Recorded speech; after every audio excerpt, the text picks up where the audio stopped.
you need to have localhost up and running quickly. So this is pretty easy to do. Let me show you.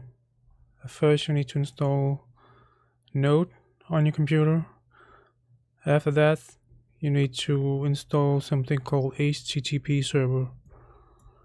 The way you do that is you locate the folder your file is in, and then you type in the command npm install HTTP server, and you need to install it globally.